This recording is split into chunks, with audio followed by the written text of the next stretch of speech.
বাবা হচ্ছে এ মান্য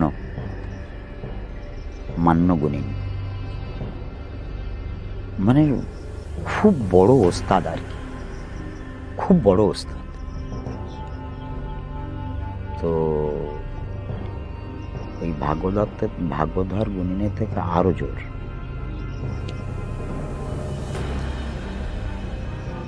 শিরোমণি, ওই যে মান্য গুণিনের ছেলে যে শিরোমণি গুণিন, উনি তো আমার মামার তো জামাই।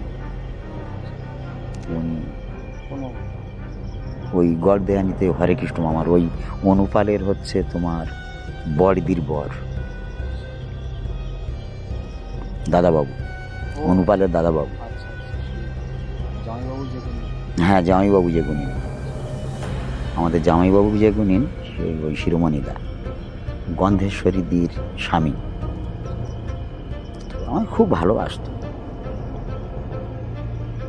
তা ওই ওনার একটা গল্প আছে, বলবো। ওনার বাবার কথাটা বলি। মান্য গুণিন, ওস্তাদ গুণিন, তাহলে হচ্ছে এই যে কুলতলি থানা, ওই যে হচ্ছে পেটকুলচাঁদ, ওই দেউলবাড়ি পার হয়ে ওপারে যে পেটকুলচাঁদ, ওই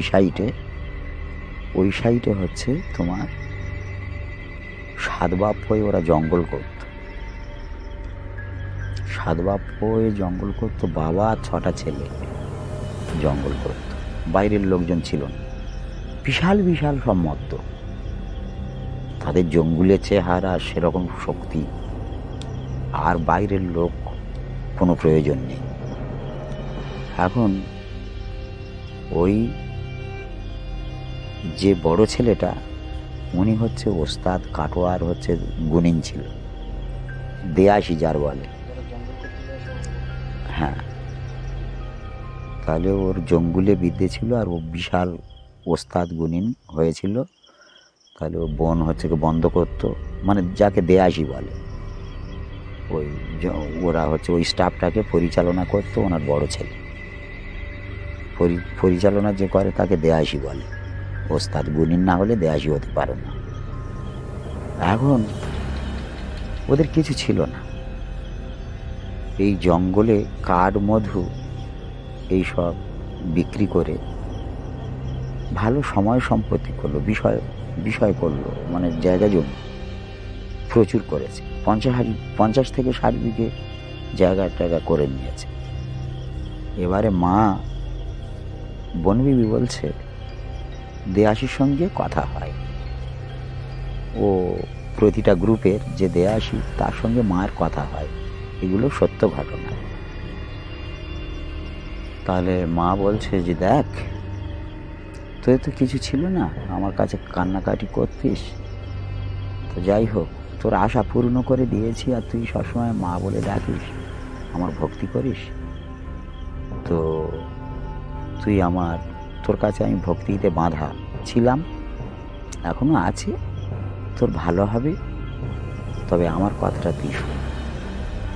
কোনো জঙ্গলে তোদের আর কাঠ আর মধু তোদের আর নেই,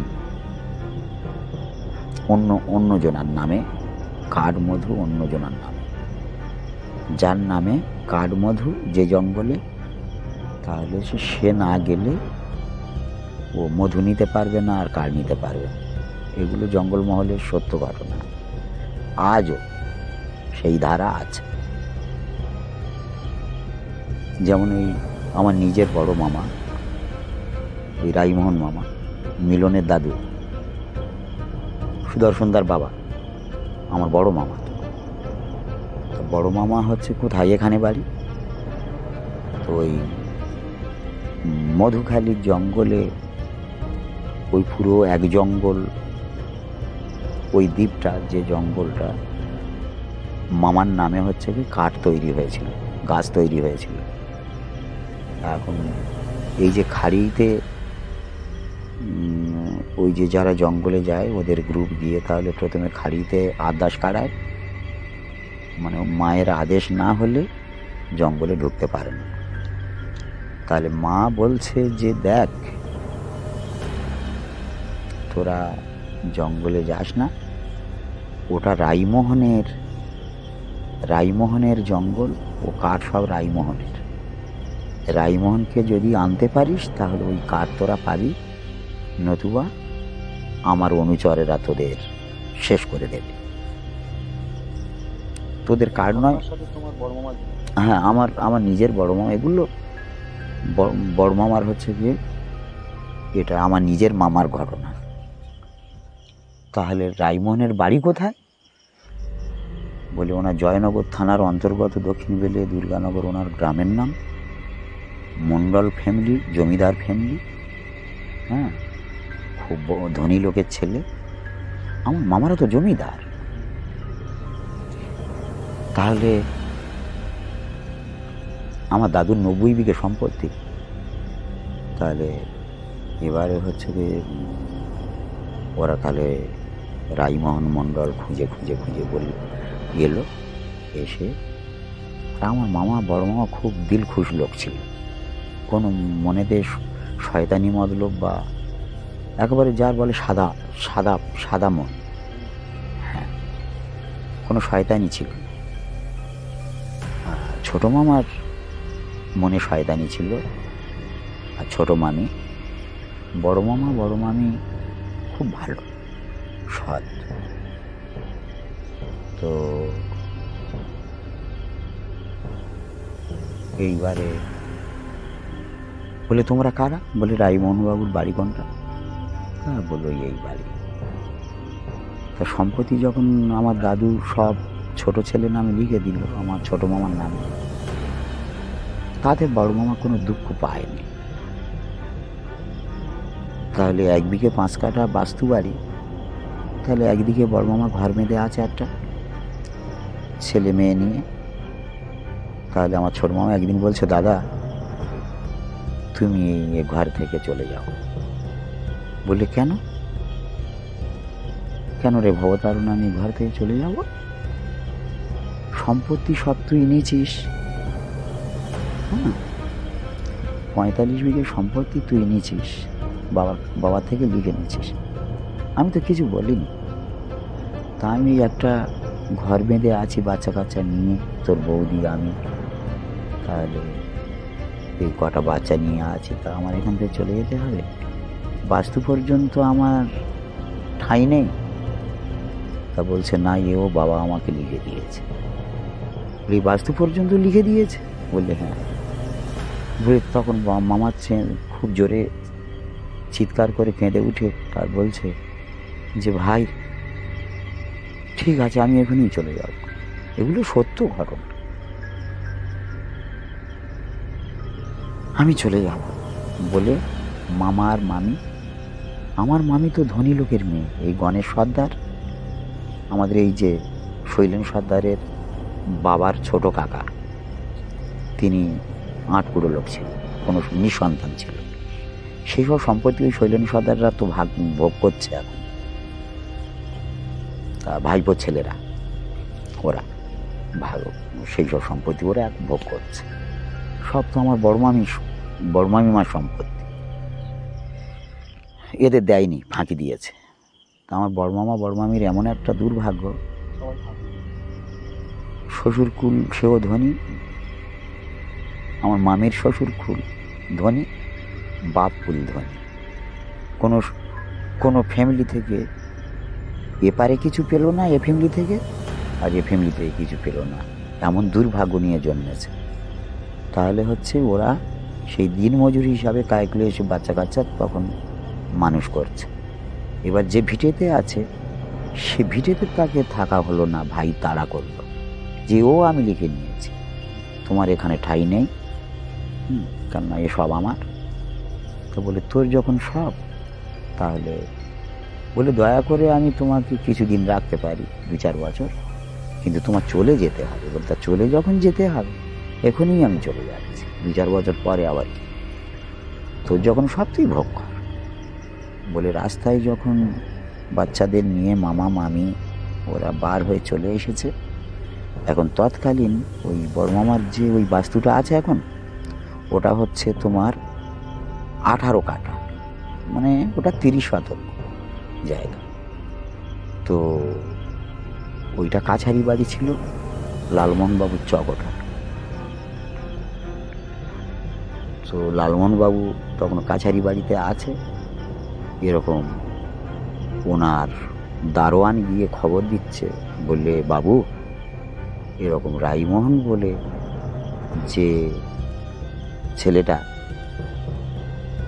হ্যাঁ, আপনার সঙ্গে খুব ভালোবাসাবাসি এবং কাছারিতে আসে, গল্প টল্প করে, এখন ওর জীবনের এই হিস্ট্রি, 45 বিঘে সম্পত্তি ছোটো ভাই সব লিখে নিয়েছে, বাস্তবাড়ি 25 কাঠা সেও হচ্ছে দাদার ফাঁকি দিয়ে সেও লিখে নিয়েছে।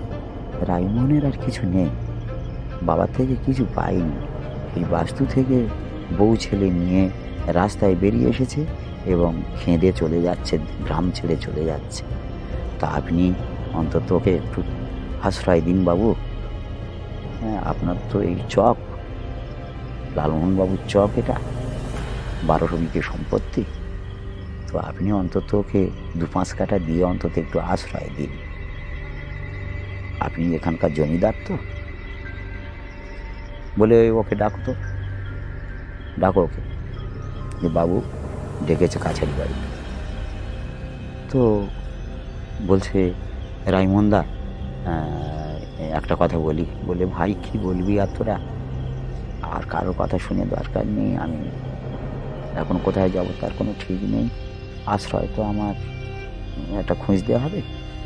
তো বলে সে তুমি যাও, যাবে, তুমি বাবু তোমাকে ডেকেছে, কি বলবে তোমাকে, বাবুর কথাটা অমান্য করো না, তুমি এসো, তোমার ভালো হবে, তুমি এসো, বাবু যাবো না। ও একটু আবার ভেতর থেকে একটু বললো, ভেঙে চুরে কথা বললো, যে একটু আসার পথ দেখালো আর কি, যে তোমাকে 2-5 কাঠা দিয়ে তোমাকে বসত বাড়ির মতো তোমাকে অন্তত ঘর সংসার পাতার মতো আশ্রয় একটু দিতে চাচ্ছে বাবু, তুমি এসো। তো বলে আচ্ছা চলো। বলে বাবু আমার ডেকেছেন? তো বললে হ্যাঁ, রাইমোহন এখানে এসো, বসো, মা তুমি এখানে বসো। তাহলে মামি বসলো। মামা বলছেন রাইমোহন খবর কি, ঘটনা কি? বলে বাবু এই ঘটনা। তা আর কি বলবো, আমার বলতে আর ভালো লাগে না, কারণ আমার নিজের আর ভালো লাগছে না, এমন ভাগ্য আমার। যাই হোক, আমি এখানে আর থাকবো না, চলেই যাচ্ছি, আমার কিছু নেই এখানে, সব জায়গায় জমি সম্পত্তি সব ফাঁকি হয়ে গেছে। তাহলে আমি আর এখানে থেকে কি করব, কোনো আশ্রয় বাঁধার মতো আমার পরিস্থিতি নেই। তো বলে ঠিক আছে, দেখো রাইমোহন, আমি আর এখানে থাকবো না, আমার বয়স হয়ে গেছে, আমার ছেলেরা সব বড় বড় উকিল, তারপরে বড় বড় অফিসার, আমি আর জমিদারি আগলে এখানে থাকবো না, এসব চক আমি এদের দিয়ে চলে যাব। হ্যাঁ, কিছু কিছু মূল্য নিয়ে একরকম দান করে দিয়ে চলে যাব, আমার এসব আর আমার দরকার নেই, আমার ছেলেদের এসব কোনো আশা নেই, আর ওরা এসব চায় না, আর এদিকে ওরা আসবে না, বড় বড় পোস্টে চাকরি করে, তারা এই শহর ছেড়ে এখানে আর ওই খোঁজ খবর নেবে না, কিছু মূল্য ধার্য করে আমি দিয়ে যাব এসব।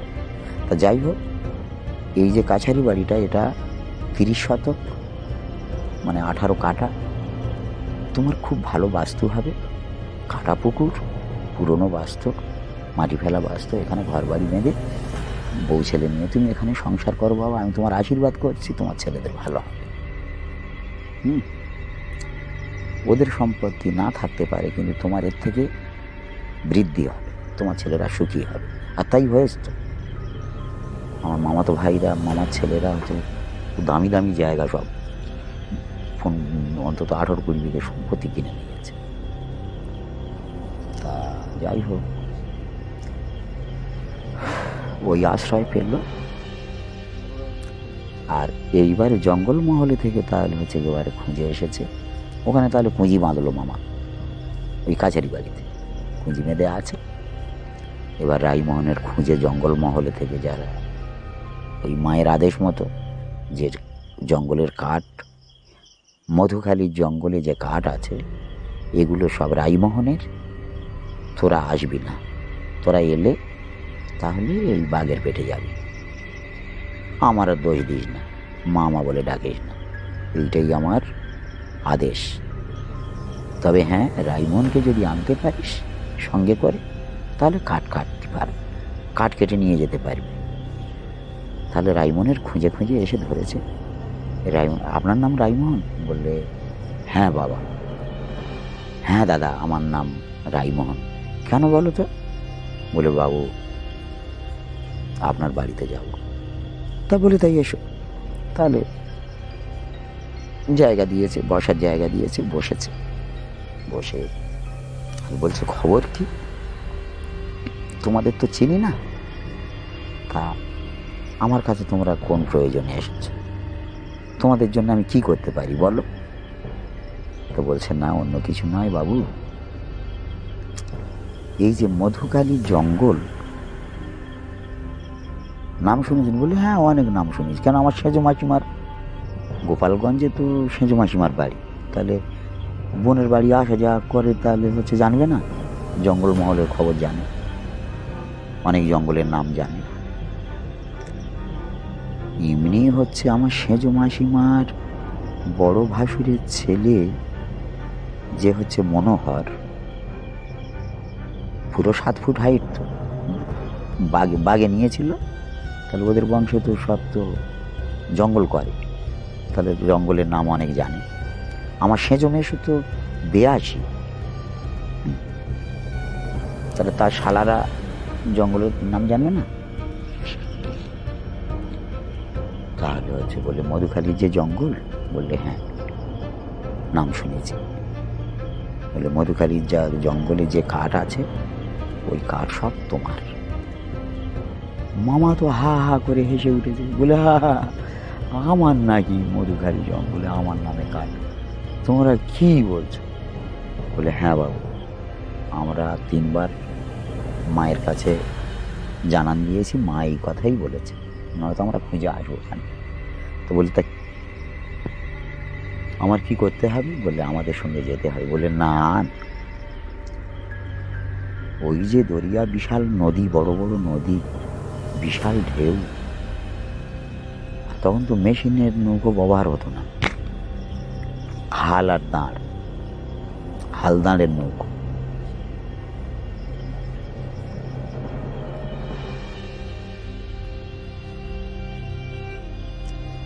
হালদারের নৌকো নিজেরা কষ্ট করে বেয়ে যেতে হবে, খুব রিস্কের ব্যাপার ছিল। তা সে যাই হোক, মামার অনেক কষ্টে রাজি করালো, মামাকে নিয়ে গেল।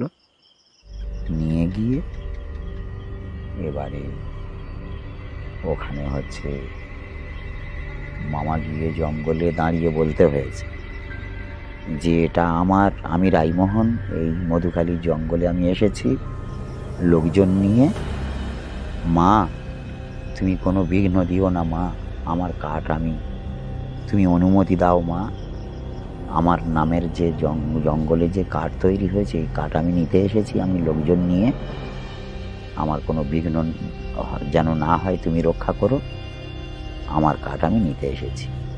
ওই বনেতে দাঁড়িয়ে হচ্ছে গলায় কাপড় দিয়ে মা বনবিবির কাছে জানান দিতে হয়েছে। এবং মাটির ঠাকুর করে বসিয়ে হচ্ছে সেখানে ওই কলা পাতায় করে বাদশা দিয়ে ওখানে হচ্ছে তোমার মানে মার জানান দিতে হয়েছে। তাহলে জানান দেয়া হলো। এবারে জঙ্গলে কাঠ কাটা শুরু হয়ে গেল। এখন ওর মধ্যে কিন্তু ওরা জঙ্গলে যারা ওই কাঠ কাটতে যায়, ওরা যখন হচ্ছে দল ছাড়ার যদি হয়ে যায় কেউ, ওরা হচ্ছে কুই দেয়। ওদের এক ধরনের কুই আছে, আওয়াজ করে কুই কু, কু বলে মুখে হাত দিয়ে কু দেয়, দিলে লোক সব সেই শব্দ অনুসরণ করে ওরা এক জায়গায় আবার মেশে, এক জায়গা হয়।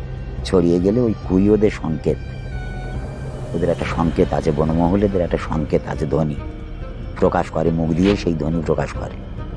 তাহলে সেই কুই দিয়ে ওরা একত্রিত হয়, হয়ে আবার ওরা যদি চলে আসার হয় চলে আসে, আবার নয়তো যদি সময় থাকে তো ওরা আবার কাজ শুরু করে, তখন আর ছাড় হয় না।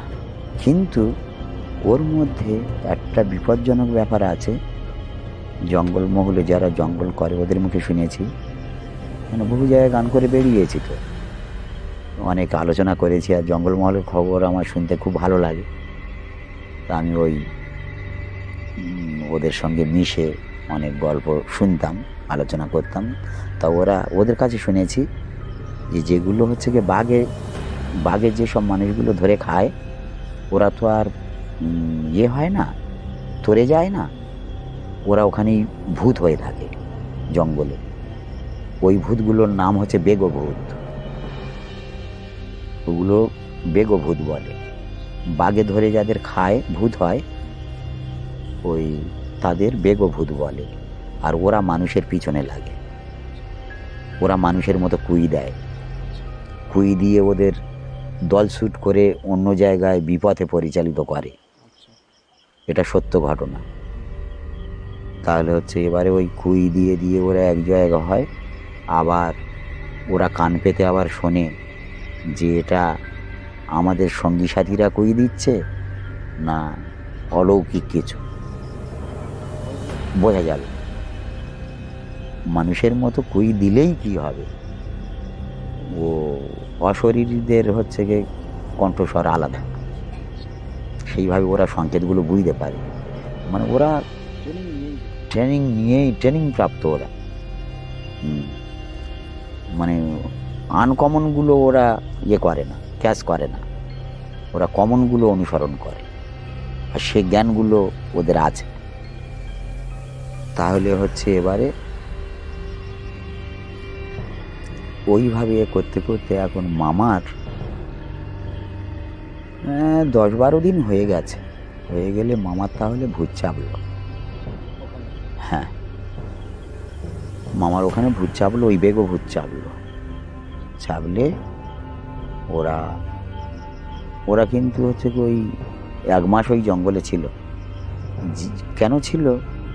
যে জঙ্গল ফাঁকা করে তবে আমরা যাব, কেন এই লোক যে ভুলিয়ে ভালিয়ে এনেছি, তাহলে হচ্ছে এ লোক, ওরা নৌকো তো হচ্ছে গিয়ে নিয়ে গেছে 2টো, কিন্তু অন্য হচ্ছে মালবাহী নৌকো আবার আছে, বোট আছে, তারা ওই কাঠের ক্ষেপ করছে।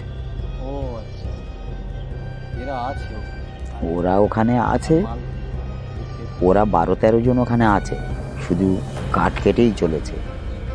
আর ওদের ওরকম নৌকো বোট ফিট করা আছে, তারা হচ্ছে ওই সব মাল বয়ে রেখে যাচ্ছে।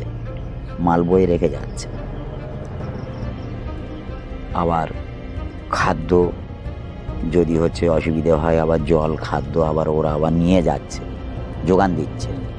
কেন অতগুলো মানুষ আছে, তাদের তো খাওয়া মাখার ব্যাপার আছে। আর নদীর জল তো নোনা, তাহলে হচ্ছে মিঠান জল আবার নৌকোয় করে নিয়ে যাচ্ছে, মশলা মরিচ তেল সবজি আলু ডাল এগুলো সব নিয়ে যাচ্ছে, ক্ষেপ করছে, কাঠের ক্ষেপ করছে, আর খালি যখন যাচ্ছে নিয়ে যাচ্ছে। ওদের জন্য তার 10-15-13-14 জন মানুষ আর কত খাবে, ওরা তো কিছু নিয়ে গেছে, সেগুলো চলছে। এইভাবে যেগুলো অসুবিধা হয় ও নিয়ে যোগান দেয়। তাহলে এইভাবে ওরা কাঠ ক্ষেপ করছে, জঙ্গল ফাঁকা হয়ে গেল। 1 মাস ওখানে ছিল, তারপর ওখানে ওদের মধ্যে যে 82 গুণিন, তো ভূত আবার ছাড়িয়ে দিয়েছে, ভূত ছাড়ানো হলো, বুঝতে পেরে গেছে ভূত চেপেছে। তাহলে হচ্ছে ভূত ছাড়িয়ে, আর এই রাইমোহনকে ভুলিয়ে ভালিয়ে এনেছি যখন, তাহলে দোসরাবার যদি না আসে, সেই জন্য করে ওরা ওখানে 1 মাসের ওয়াদা করে জঙ্গল ফাঁকা করে তবে ওরা ফিরেছে। মামার সঙ্গে শর্ত ছিল যে হাফ কাঠ আমার দিতে হবে আর হাফ কাঠ তোমরা নেবে। তা তখনকার দিনে যদি হচ্ছে হাফ কাঠ মামাকে দিত বা হাফ কাঠের ন্যায্য মূল্য যদি মামা দিত, মামা বহু সম্পত্তি কিনতে পারত, বহু বহু অন্তত 30-40 বিঘে জায়গা উনি কিনতে পারত। কিন্তু তারা তো খুব শেয়ানা, বলে রাইমন বাবু এসব কাঠের মূল্য আর কি আছে, আর ইনি সাদা মাটা মানুষ, সাদা সিধা মানুষ, বলে বাবু তা একটা কাজ করো বাবা, কেন উনি তো লোভ নেই, ওনার সাদা প্রাণ, সব তো ওনার, আর তারা শেয়ানার হাতে পড়ে গেছে। জঙ্গল যারা করে তারা তো লোভী, জঙ্গলে নিষেধ করা সত্ত্বেও ওরা জঙ্গলে যায়, মানে ওদের লোভের সীমা নেই, যার জন্য করে ওই বাঘের আহার হয়। ওরা নিষেধ করা সত্ত্বে জঙ্গলে গেলে বাঘে খাবেই খাবে, ও কোনো ছাড় নেই। তো ওই জঙ্গল করা ছেড়েছে ওরা, জঙ্গলে এত মাহাত্ম্য আছে, এত মধু আছে, রস আছে। তাহলে হচ্ছে এবারে মামার ওই একসঙ্গে কিছু টাকা দিয়েছিল, আর 3খানা ঘরের 101 লক্ষায় উনি 3-4খানা ঘর বেঁধেছিল। সেই ঘরের যা কাঠকুটো লেগেছে, ঘর বাঁধার যে কাঠ, সেই কাঠ ওরা দিয়েছিল, আর কিছু পয়সা করে দিয়েছিল। মামা বলল যে যাক, এতে তোমরা খুশি তো? তা বললে হ্যাঁ বাবু, এতে আমরা খুশি। বলে আচ্ছা ঠিক আছে, তোমরা ভালো থেকো, যেটুকু দিয়েছো আমার, আমি যা হোক আশ্রয় নিতে পারবো, বাচ্চাদের নিয়ে থাকতে পারবো, হ্যাঁ অনেক দিয়েছ। বলে তাহলে তারাও চলে গেল, তারা গেনার হয়ে গেল, এক জঙ্গল কাঠ পেয়ে গেছে, আর এনার কি শান্তিম কিছু দিয়েছে ঘর বাঁধার জন্য, কত আর। এইভাবে মামা ওখানে দিনাদি ভাত করলো বাচ্চা কাচ্চা নিয়ে। তাই জঙ্গলে আমার মামার, নিজের বড় মামার ওই মধুখালী জঙ্গলে ওনার কাঠ মা তৈরি করে রেখেছিল, ওনার নামে জঙ্গল, ওনার নামে কাঠ তৈরি হয়েছিল। কোথায় জঙ্গল আর কোথায় আমাদের বাড়ি। তাহলে ভাগ্যে সব কিছু হয়, যার ভাগ্যে যেটুকু আছে সেটুকু তার প্রাপ্য, আর সে না গেলে সে মাল ছোঁয়ার অধিকার কারণ নেই। হ্যাঁ না, স্বপ্ন আসতো যে রাইমন তোর কাঠ এরকম আছে, তুই কাঠগুলো আন। আর ইনি যেত না, কেননা ভয়াতুর মানুষ, আর আমাদের গ্রামে তো হচ্ছে কোনো মানুষ তো ওই জঙ্গল করে না, যার জন্য করে। তাই এবার যদি আমার মেসোমশার সঙ্গে যদি যোগাযোগ করলে মেসোমশাই নিজে গিয়ে ওনাকে, তাহলে ওনার হ্যাঁ পিছনে অন্য লোক লেগে গিয়েছে এইসব।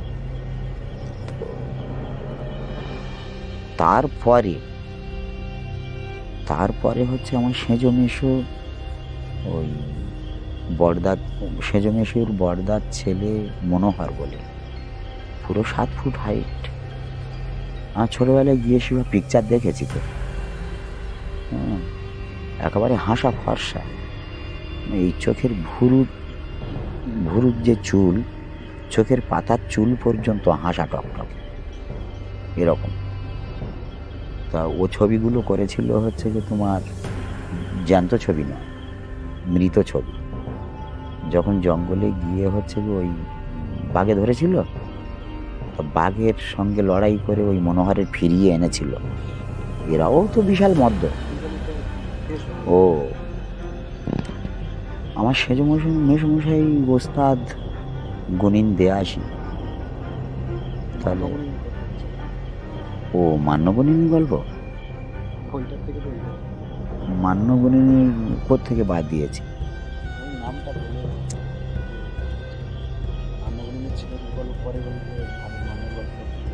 ও মান্যগুনিন বদিচকে যে শিরোমণিদার বাবা আমাদের তালিমশাই হয়, মান্যগুনিন উনি খুব বড় গণিন এবং গরুর গাড়ি করে, তখন গরুর গাড়ি ছিল, এখানে কোনো গাড়ির জন্ম তখন ছিল না। গরুর গাড়ির পরে হচ্ছে পা ভ্যান হলো, চালি ভ্যান, পা দিয়ে চালানো ভ্যান, এখন কিছু কিছু আছে।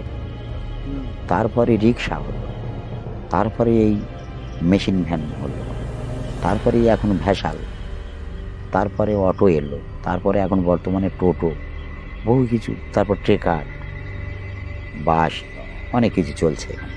যাই হোক, তখন কিন্তু গরুর গাড়ি ছিল। তো ওই মান্যগণিন গরুর গাড়ি করে রুগীর বাড়ি যেত। তো এবারে ওই যে তারা ওই ওই পেটকুল চাঁদের দিকে 7 বাপ ওই জঙ্গল করত। জঙ্গল করতে করতে 50-60 বিঘে জায়গা কিনেছে। কিনে এবারে মা বলছে যে দেখ, তোদের তো কিছু ছিল না, আমার কাছে কাঁদতিস, তো আমি তোদের আশা পূর্ণ করে দিয়েছি, তোরা ধনী হয়ে গেছিস, সময় সম্পত্তি, হ্যাঁ, সব কিছু তোদের দিয়েছি, তাহলে তোদের এখানে মধু আর কাঠ তোদের নেই, তোরা আর আসিস না, এটা আমার নির্দেশ। তখন সেই 7-6 ভাইয়ের যে বড় যে দেয়াসী, ও বলছে মা, তুমি যত নিষেধ করো মা, জঙ্গলে গিয়ে গিয়ে আমাদের এমন মন হয়ে গেছে আমরা ঘরে থাকতে পারি না, আমরা জঙ্গলে না এলে আমরা দম আটকে মরে যাব মা। হ্যাঁ, আমাদের অনেক কিছু আছে, কিন্তু আমাদের অভ্যাসে পরিণত হয়ে গেছে। তোমার এখানে না এলে এই জল জঙ্গল, এই নদী জঙ্গল আমরা ভালোবেসে ফেলেছি মা, আমাদের আসতে হবে, তুমি আমাদের রক্ষা করো মা। বলে না, আর তোদের রক্ষা করার ক্ষমতা আমার নেই, কেন অন্যজনার মধু তোকে তো দিতে পারি না, এই জঙ্গলে কাঠ অন্য ভক্তের নামে এই জঙ্গল কাঠ তৈরি হয়েছে, তাহলে যে কাঠ তো তোদের ছোঁয়ার অধিকার নেই, তাহলে কার জিনিস নিয়ে আমি কাকে দেব? তোদের যা, সেগুলো তোদের দিয়েছি, ওই তোদের শেষ, এবারে অন্যজনার মাল তৈরি হয়েছে, এগুলো তার, সে এলে পাবে, তোরা এলে তাহলে হচ্ছে আমার অনুচরেরা তাহলে তোদের উপরে আক্রমণ করবে, তখন তোরা বাঁচবি না, তোদের ভোগ করবে কেউ। এই নিষেধ করা সত্ত্বেও তবু জঙ্গলে গেছে। গেলে তাহলে প্রথম দিন জঙ্গলে কাঠ টাট পেরেছে, কিছু বলেনি। তারপর রাত্রিতে এবার বলছে যে জঙ্গলে নামিস না, তোদের সন্তানের মতো ভালোবাসি, তাই বলছি বাবা, তোরা জঙ্গলে আসিস না, এটা আমার আদেশ, তোরা চলে যা, সকালে উঠে যে পর্যন্ত হয়েছে নিয়ে চলে যা, আর একটাও কাঠ তোদের দেবো না, আর কোনো কাঠে যদি তোরা হচ্ছে আঘাত করিস, ক্ষোভ লাগাস, তাহলে কিন্তু তোদের খেসারত দিতে হবে। হ্যাঁ, আমি আর কিছু করতে পারবো না, এই নিষেধ করে যাচ্ছে, বারণ করে যাচ্ছে। লোভ,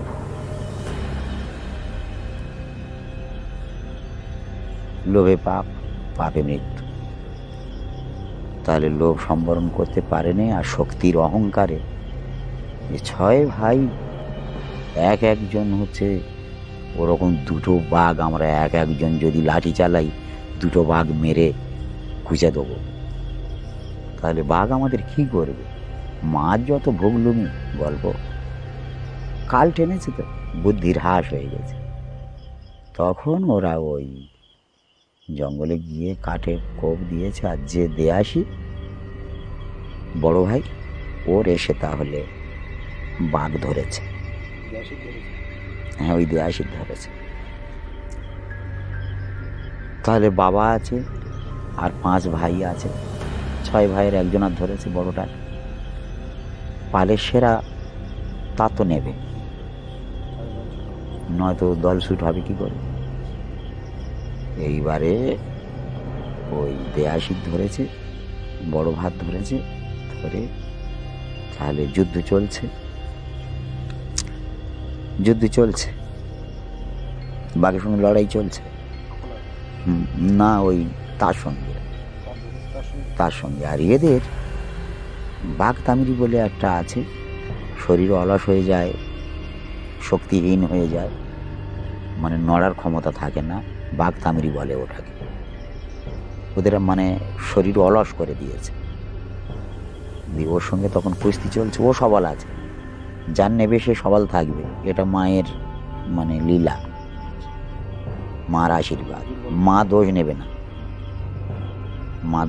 না, যার ধরবে তার পূর্ণ ক্ষমতা রাখবে। তাহলে ওর সঙ্গে লড়াই চলছে, ও তো বিষধর, প্রলয় ক্ষমতাশীল খুব। আর সুন্দরবনের বাঘ সব থেকে সেরা। একটা করে বাঘের হেতোয় 18 মদ্যের বল, যার হচ্ছে 10-12 ফুট যার দৈর্ঘ্য। হ্যাঁ, আর কোনো দিকে সরু নয়, কোনো দিকে নয়, একেবারে আগা পাছা একেবারে ভরাটি। সেই বাঘ প্রলয় ক্ষমতা, তাহলে হচ্ছে যেখানে মারছে হাতা ধসিয়ে দিচ্ছে। ডবল মানুষের থেকে ডবল লম্বা এবং বডি। তাহলে হচ্ছে এবারে এদের তাহলে বাঘ তামিরি কেটে গেছে। এরা ঝাড়া মেরে তাহলে বাড়ি করে ওর দাদাকে তাহলে ফিরিয়ে এনেছে, এনে এখানে দাহটাও করেছে। ওখানে মারা গেছে, ওখানে লাশ নিয়ে ওরা চলে এসেছে, এসে বাঘের মেরে ছাড়িয়ে নিয়েছে। এরা যখন তামিরি ছেড়ে গিয়ে যখন লাঠি চার্জ করেছে, বাড়ি চার্জ করেছে, লাঠি চার্জে হচ্ছে ভয়তে মার খেয়ে থেঁতে বাঘ থেঁতে দিয়েছে মেরে, সে পালিয়ে চলে গেছে। একজন মারলি তাই এমন মদ্য এরা, পুরুষেরা ক্ষমতাশীল। তাহলে ওই দাদা নিয়ে চলে এলো, এসে এখানে করে ওরা জঙ্গলে যায়নি কোনোদিন। এইবারে কিন্তু দাদা 3 জন ছেলে মেয়ে, সেই অবস্থা দাদা মারা গেছে। তাহলে এরা 5 ভাই আর বাবা, ওরা শ্রাদ্ধ শ্রান্তি করে তাহলে হচ্ছে এবারে আলোচনা করলো যে বাবা, আমার দাদার ভরসায় ভরসা, আমাদের দাদার সাহসে সাহস, তাহলে দাদা যখন চলে গেছে আমরা জীবনে ওই জঙ্গলে আর উঠব না। আমাদের যে সময় সম্পত্তি 6 ভাই 10 বিঘে করে সম্পত্তি, 60 বিঘে সম্পত্তি হয়ে গেছে, আমাদের অন্ন অভাব চলে গেছে। তাহলে আমরা মায়ের নিষেধ আছে, নিষেধ করার সত্ত্বে যে ক্ষতি হলো, দাদাকে হারালাম, তাহলে আমরা আর ওই জঙ্গল স্পর্শ করব না, আমরা জঙ্গলেই ছেড়ে দিলাম বলে ওরা তাহলে ওদের মতো আছে। এইবারে ঘটনা ঘটে গেল, 6 ভাই তাহলে হচ্ছে 6টা মহল, 6টা ঘর, তাহলে সব যে যার মতো সম্পত্তি ভাগ করে নিয়ে তাহলে সব সেপারেট হয়ে গেল। যে 10 বিঘে করে সম্পত্তি নিয়ে সব চাষাবাদ করে, তাতে ওদের ভালো ভালো খাটিয়ে তো। তাহলে ওরা এইভাবে দিন যাপন করছে। এবারে অশান্তিটা কোথায় দেখা দিল, একদিন ছোট ভাই, ওদের ওই গ্রামের মধ্যে বিশাল অনুষ্ঠান হচ্ছে, তাহলে সেদিন যাত্রা হচ্ছে বড় দলে, মনে হয় কলকাতার চিতপুরের কোনো দল হবে, বড় মেলা তো ওখানে। তাহলে যাত্রা শুনতে গেছে, যাত্রা শুনে আর ভোর রাত্রিরে যখন বাড়িতে ফিরেছে, ফিরে বড়দার ঘরের পিছনে থেকে শুনতে পাচ্ছে যে বড় বৌদির ঘরের মধ্যে কি যেন একজন বেটা ছেলে বৌদির সঙ্গে গল্প করছে। তখন চমকে গেছে যে আজকে 7-8 বছর দাদা মারা গেছে, তাহলে হচ্ছে বৌদির এখনো কাঁচা বয়স, তাহলে বৌদির কাছে কি অন্য পুরুষ আসা যাওয়া করছে? মানে ছোট ভাইটার মনে যেন একটা সন্দেহ হয়ে গেল, এবং সন্দেহ হওয়ার কারণ তো একটু আকচার যে শুনবে তার তো হবে। একটা পুরুষ কণ্ঠ, নারী কণ্ঠ, তাহলে বৌদির কথা শোনা যাচ্ছে এবং একটা বেটা ছেলের কথা শোনা যাচ্ছে। এইবার ও কান পেতে শুনে মানে খুব দুঃখ পেল, যে বড় বৌদির মায়ের মতো এত শ্রদ্ধা করি আমরা 5 ভাই, বড়দা বড় বৌদির অনুগত, বাবা মার মতো ভক্তি করি, সেই বৌদির চরিত্র এই যে দাদা মারা গেল, তাহলে দাদা মারা যাওয়ার সাথে সাথে বৌদি অন্য পুরুষে গমন করলো। ইস, তাহলে মা বলে শ্রদ্ধা কার করি? ইনি তো মনে মনে এত হচ্ছে নোংরামো। তাহলে অনেক প্রশ্ন তার জাগছে। এইবারে ঘরের বারান্দায় উঠেছে, উঠে স্পষ্ট 2 স্বামী স্ত্রী যেরকম গল্প করে সেরকম ওদের কথা হচ্ছে। কিন্তু ছেলেটা খুব বুদ্ধির সঙ্গে কাজ করেছে। ও কিন্তু বারান্দায় চুপ করে বসে আছে, যে আমাদের এই 5 ভাইয়ের দাপটে পুরো এলাকা কম্পমান। এমন কি জোরদার পুরুষ হচ্ছে এই বাঘের ঘরেতে আসা যাওয়া করছে। 5টা বাঘ তো আমরা আছি, তাহলে আমাদের উপরে কে বাঘ আছে তাই আমার বৌদির সঙ্গে মেলামেশা করছে? তাহলে ও তো আর মিলিয়ে যাওয়ার ব্যাপার নয়। সকাল হলে বা ভোর হলে ও তো বেরোবে, বেরিয়ে তো চলে যাবে। সেই সময় ওকে ধরে এক আচারে মেরে দেবো, তারপর বাবা মা দাদাদের ডাকবো। রাগে শরীর মনে হয় লোম খাড়া হয়ে রয়েছে, যে কখন বেরোবে আর কখন ধরবো। এত সাহস বাঘের ঘরে আনা দিয়েছে। এই বলে ছোটটা তো রুষে আছে। ও মা, আগেকার মেয়েরা সব বেলা না উঠতে বিছনা ছেড়ে ওরা ছড়া ফেলে, উঠোন ঝাড় দেয়, ঘর গোবর দেয়, থালা বাসন মাজে। এখনকার মেয়েরা সব 8টা 9টা না হলে সব ঘুমি থেকে ওঠে না। তখন তো ও প্রচলন ছিল না। সূর্য ওঠার আগে মেয়েরা হচ্ছে শয্যা ত্যাগ করে পাঠ গৃহকর্ম করে। তাহলে সেই মতো হচ্ছে বৌদি তাহলে উঠেছে, বলে কে রে নোনো? দেওরদের বৌদিরা একটু নোনো আদুরে নামে ডাকতো, এই আমার যেমন নোনো বলে ডাকে বৌদিরা, সেরকম। আর কে রে নোনো? বলে হ্যাঁ। বলে তুই এখানে মাটিতে শুয়ে আছিস কেন? বলে না, আমি যাত্রা শুনতে গেছিলাম বৌদি, তা এখানে কি সুন্দর হাওয়া আসছে, তা আমি এখানে। বললি কি অবস্থা? বলে আর গাটাগুলো কাপড় দিয়ে ঝেড়ে দিচ্ছে। বললি কেন এখানে এত, তুই আমার ডাকতে পারতিস তো? হ্যাঁ, মাটিতে শুয়ে রয়েছে কেন? তুই কাঁলি ভিখিরি নাকি? হ্যাঁ, মাটিতে এরকম ধুলোতে শুয়ে আছিস? হ্যাঁ, যাও কিছু পেতে তুই শুসনি, আমার ডাকিস নি? বলে আর বকাবকি করছে, আর ওই আঁচল দিয়ে হচ্ছে গাটা ধুলো ধুলো, ছেলের মতো ভালোবাসে।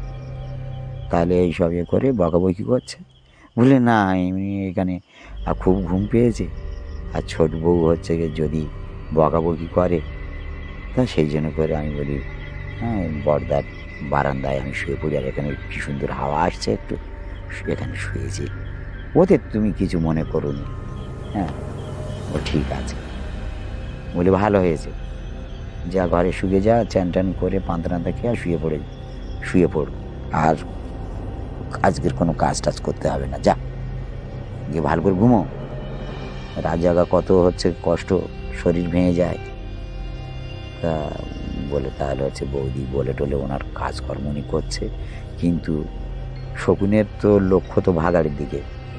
বৌদি ঘরের মধ্যে থেকে বের হয়ে এসেছে, তাহলে সে কই? যে পুরুষ কণ্ঠটা আওয়াজগুলো বৌদির সঙ্গে গল্প করছে সে তো বেরোবে, তাহলে সে বেরোলো না। তাহলে বৌদি যখন হচ্ছে পুকুর ঘাটে গেছে জল আনতে, মানে উঠোনে ছড়া টড়া দেবে, ঘরে ছড়া দেবে, সেই সুযোগে ও ঘরের মধ্যে হচ্ছে তোমার ঢুকে দেখে না কেউ নেই, দেখে অবাক, কি ব্যাপার। তক্তপোষের যে খাটের হচ্ছে তলাইতে দেখছে একটা মানুষ, সে যাবে কোথায়, ঘরের মধ্যে খুঁজে পায়নি। ও আরো অবাক হয়ে গেছে যে ঘটনাগুলো কি। ঘরের চালের দিকে আর কাঠের দিকে লক্ষ্য করে দেখছে যে ঘরের হচ্ছে চাল ফুটো করে কি বের হয়ে চলে গেল না, তাও তো কিছু না। তাহলে সে গেল কোথা থেকে? হয় চাল ফুটো করে চলে যেতে হবে, নতুবা জানলা ভেঙে বের হতে হবে।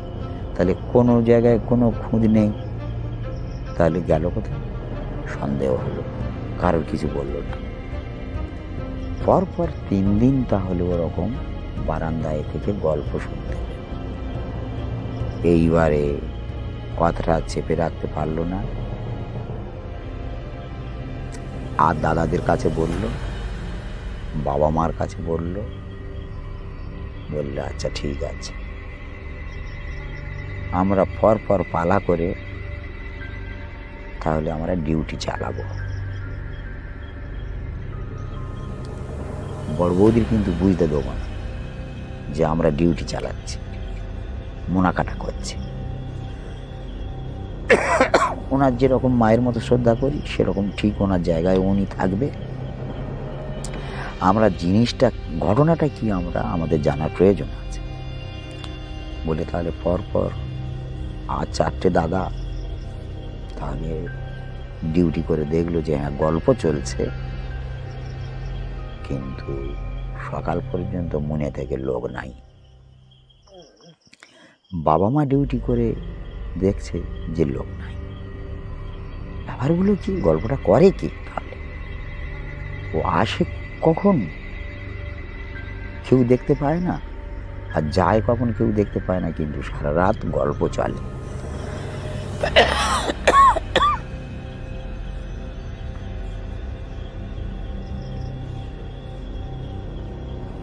তখন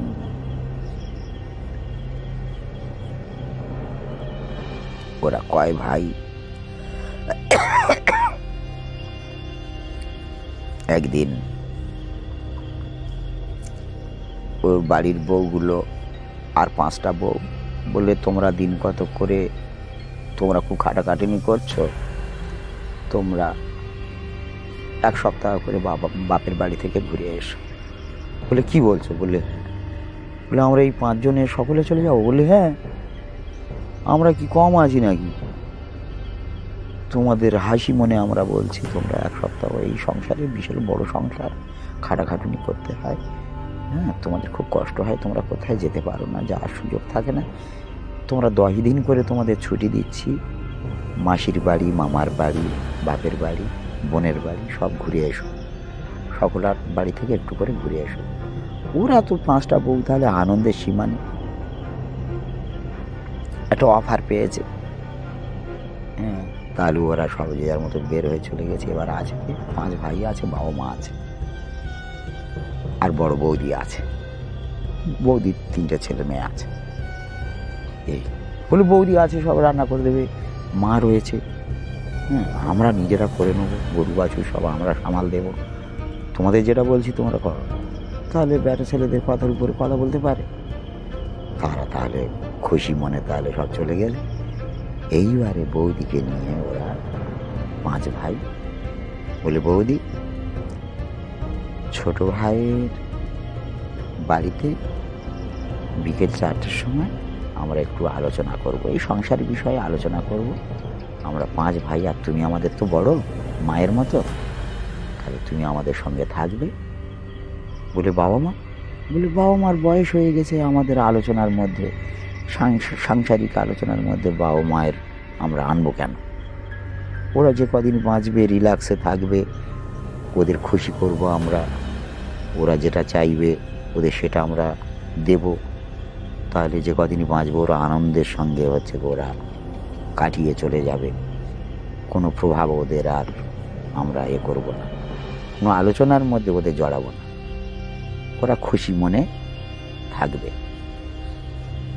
যা হবে আমাদের মধ্যে আমরা আলোচনা করব, আমরা সমাধান করব। বলে আচ্ছা ঠিক আছে, তাহলে বিকেল 4টের সময় তাহলে ছোটোর বাড়িতে আমরা একটু আলোচনা করব। ঠিক আছে, ঠিক আছে, তোরা যা। বলে সব তাহলে রান্নাবাড়া করে সব খাওয়া খাওয়ি হলো। সব এখন ধনী হয়ে গেছে, তাদের তো আর কোনো অভাব নেই। তাহলে ওরা বিকেল 4টের সময় সব ঘুম থেকে উঠেছে, উঠে তাহলে ছোট ভাইয়ের বাড়িতে তাহলে ওরা সব বসেছে। বৌদি এলো, এসে তখন বৌদিকে ঘিরে ওরা 5টা ভাই বসেছে। বলে আচ্ছা তোদের কি হয়েছে বলতো, পাগলের দল, আমার ঘিরে তোরা যেন একটা সভা করছিস, কি ব্যাপার কি তোদের? বউগুলো সব পাঠিয়ে দিয়েছিস, দিয়ে এবারে আমার খাটাচ্ছিস। হ্যাঁ, আর বৌদির হাতের রান্না খুব ভালো লাগে, এখন পর্যন্ত ভুলতে পারিস নি। যাই হোক, খুব ভালো হয়েছে। এখন তোরা কি বলতে চাচ্ছিস, কি জন্যে ডেকেছিস বল। বলি বৌদি, তোমার সঙ্গে এই কথা বলতে আমাদের যেন খুব মনে কষ্ট হচ্ছে, কেননা তুমি আমাদের মানুষ করেছো, আমরা ছোট তখন তুমি বিয়ে হয়ে এসেছো। তাহলে বৌদি, তুমি দাদার এবং তোমার বাবা মায়ের মতো আমরা শ্রদ্ধা করি। তাহলে দাদাকে হারিয়ে ফেলেছি, এবারে তুমি আছো, তাদের মায়ের জায়গায় তুমি আছো, তুমি আমাদের মা। তাহলে আমরা তোমার সন্তানের মতো, আমাদের মাথায় হাত রেখে বলো একটা ঘটনা যে আমরা 5 ভাই দেখেছি, শুনেছি। তাহলে তুমি যদি আমাদের অভয় দাও, মনে যদি না কষ্ট পাও, তাহলে কথাটা বলবো কি? বলে ওরে তোরা বল, কি বলবি বল। বৌদি খুব ভালো মেয়ে, তো ভালো বংশের মেয়ে এবং খুব সৎ মেয়ে, আর ওই দেওরদের ছোট ভাইয়ের মতো, ছেলের মতো ভালোবাসে। বলি পাগলের দল, তোরা কি বলবি বল, তোরা যা বলবি আমি মনে কোনো কষ্ট পাবো না।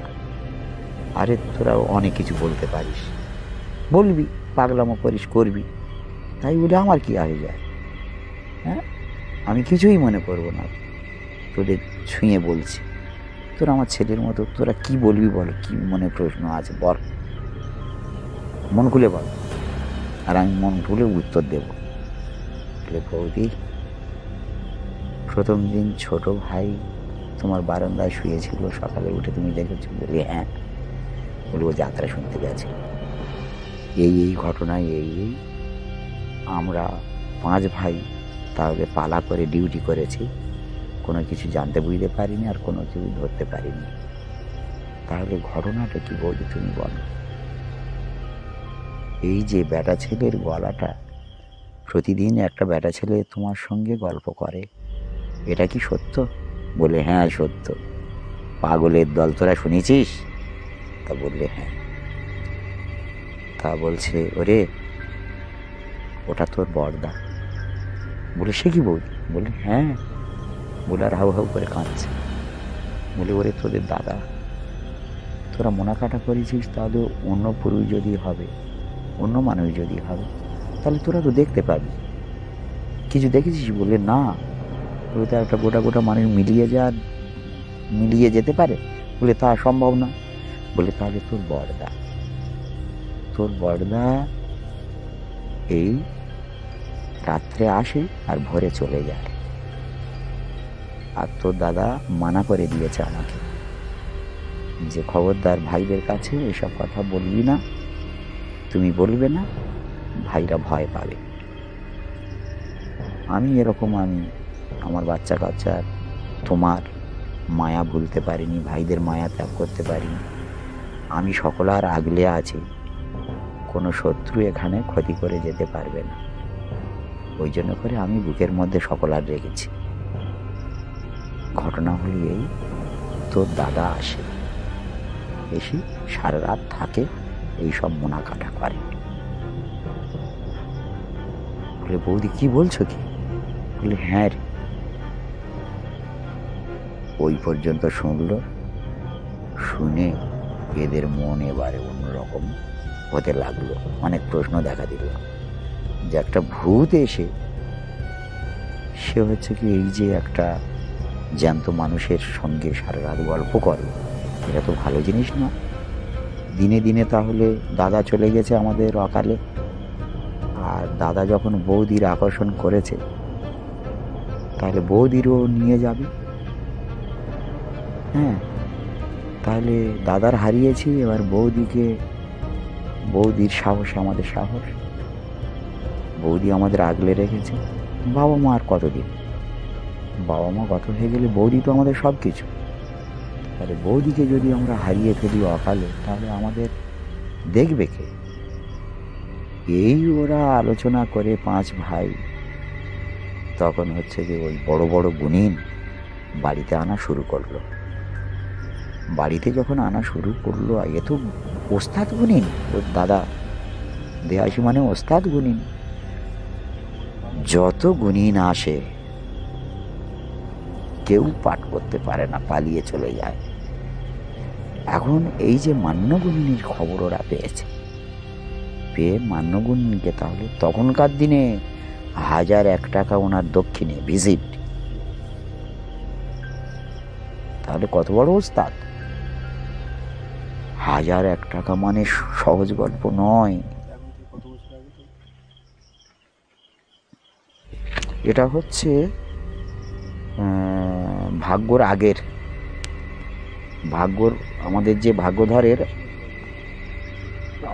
অন্তত মিনিমাম তো 65-70 বছরের ঘটনা, আগের ঘটনা। তোমার সানুজাটা বাবু আসদের মানে তখন ছোট, এই ঘটনা ঘটেছিল। আমার সানু দাদা, উনি তখন 2-3 বছর বয়স হবে, সেই সময়কার ঘটনা। এটা মান্যগুণিনের ঘটনা। এই বদিচকে ওনার বাড়ি ছিল। তাহলে হচ্ছে উনি তাহলে গরুর গাড়ি করে, তখন এই যে খোলাখালির পোল যেটা, ওটা সেদিন করে তো কাঠের পোল ছিল। তাহলে ওই কাঠের পোলের উপরে থেকে তাহলে গরুর গাড়ি চলে যাচ্ছে, গিয়ে তখন ওসব জামতলা রোড হয়নি, তাহলে ওই তোমার 12 নম্বরের ভেতরে থেকে 36-এর ভেতরে থেকে ওখান থেকে চলে গিয়ে ওই জামতলায় থেকে, ওখান থেকে মাটির রাস্তা, ওখান থেকে চলে গিয়েছে রুগীর বাড়ি। গিয়ে তাহলে হচ্ছে কি ঘরে গিয়ে পৌঁছে গেল। গিয়ে উনি বাড়ি টাড়ি বন্ধ করলো, মান্যগুণী করে। তাহলে সারা রাত যুদ্ধ হলো, সারা রাত যুদ্ধ হলো। হয়ে এইবারে বললো, তুই চলে যা। দেখ মান্য, একটা কথা বলি তোর, শোন, আমি তো তোর কোনো ক্ষতি করিনি। বলে, না তা করিস নি। এবার ওই বুধির সঙ্গে মান্যগুণিনীর কথা হচ্ছে, ডাইরেক্ট কথা হচ্ছে। বলছে, দেখ, তাহলে সেই জায়গায় আমি বলতে চাচ্ছি, আমার বউ ছেলের কাছে আমি আসা যাওয়া করি, তাতে তোদের এত ক্ষতি কি হচ্ছে? তোদের তো কারোর গ্রামের কারোর ক্ষতি করিনি, ভাইদের কারোর ক্ষতি করিনি, আরও আমি নিজে মোনা কাটা করছি, বাইরের শত্রু যেন ওদের কোনো ক্ষতি করতে পারে। তাহলে আমি সংসারের মায়া ত্যাগ করতে পারিনি, এইসব সম্পত্তি আমি করেছি, তাহলে আমার তো এদের প্রতি একটা মায়া আছে। তোরা আমার তাড়ানোর জন্য করে উঠে পড়ে লেগেছিস কেন বলতো? দেখ মান্য, একটা কথা বলিস, তুই আমার বন্ধুর মতো, তুই আমার ক্ষতি করিসনি, আর আমার তাড়ানোর চেষ্টা করিস না। আমি যেমন আসি তেমন থাকবো, এদের আমি দেখাশোনা করছি। তোর কাছে আমি হাত জুড়ে করে বলছি, তুই চলে যা, তুই চলে যা, তুই আমার পিছনে লাগিস নি। কত বড় বড় ওস্তাদ এসে তারা চলে গেছে, হ্যাঁ, গুরুমশা বলে চলে গেছে। তুই আমার পিছনে লাগিস নি ভাই, তুই চলে যা। আমি কথা দিচ্ছি, গুরুর নামে শপথ করে বলছি, তোর কোনো ক্ষতি হবে না, তোর বংশের কোনো ক্ষতি হবে না। আজ থেকে তুই আমার বন্ধু, এরকম সরল ভাষায়, তুই আমার বন্ধু, তোর কাছে হাজির করিস, তুই চলে যা, তুই আমার এখানে। কেননা ও জানতে পেরেছিল যে ওর থেকে মান্য আরো বড়, অনেক কিছু জানে, সেই জন্য করে ও স্মরণে এসেছে। মান্য বলেই দেখ, আমার নাম মান্য ওস্তাদ। তো পূব রাজ্যেতে বড় বড় ওস্তাদ আমার গুরুদেব। তুই যত বড় লাট হবি না কেন, আমি তো তাড়া করে তবে যাবো। আমি শুধু মুখে কোথায় থেকে ফিরি না, আমি মান্য ওস্তাদ। বললো আচ্ছা। বলে এই লড়াই হয়ে হয়ে হয়ে হয়ে এ একটা বান মারে, তো একটা বান মারে, কাটে। এ যত কিছু বান মারে সব ফোঁক মেরে কেটে দেয়। ওই ভূত ভূত শেষকালে দুটো না তিনটে এরকম খুব মারাত্মক মন্ত্র, তাই সেই বানেতে হচ্ছে গো কাবু হয়ে গেল। গিয়ে বললো তুই আমার ছেড়ে দে। তো বলল দেখ, তুই কিন্তু জঙ্গলে চলে যাবি বল, আর নদী পার হয়ে এপারে আসবি না বল। বলে এত বড় শাস্তি আমার দিবি? তুই তাহলে আমার বাচ্চাদের দেখতে দিবি না, আমার বউ ছেলে বাবা মা ভাইদের দেখতে দিবি না, তাদের কাছ থেকে আমাকে তাড়া করছিস? তা আমি চলে যাব, কথা দিচ্ছি আমি চলে যাব, তবে তোর ভালো হবে না। এই তো শেষ ওস্তাদি। বলে কি বলছিস? বললে হ্যাঁ, এই তোর জীবনের শেষ, গুণিনগিরির এই শেষ। আমি চলে যাচ্ছি, আমার কাটান করে দে, চলে যাচ্ছি। বলে দাঁড়ি কাটান করে দিয়েছে, চলে গেল। ভূত ছেড়ে গেছে মানে রুগী সুস্থ। ওর এনে চাপিয়েছিল, তো চাপিয়েছিল, নয়তো ধরবে কি করে? ওর নামে সংকল্প করে ওকে ছেলে এনেছে, ছেলে এনে ওর বউকে চাপিয়েছিল। তবে তো কথা হচ্ছে, না চাপালে কথা হবে না। চাপিয়েছে, অনেক কিছু নিয়ম আছে ওর গুণগুলি। তাহলে সেই পদ্ধতি ওকে চালনা করে এনে ওর বউকে চাপিয়েছিল। ওর সঙ্গে কথা হলো, বললাম চলে যাচ্ছে। বললো চলে গেল, কাটন করে দিল, চলে গেল।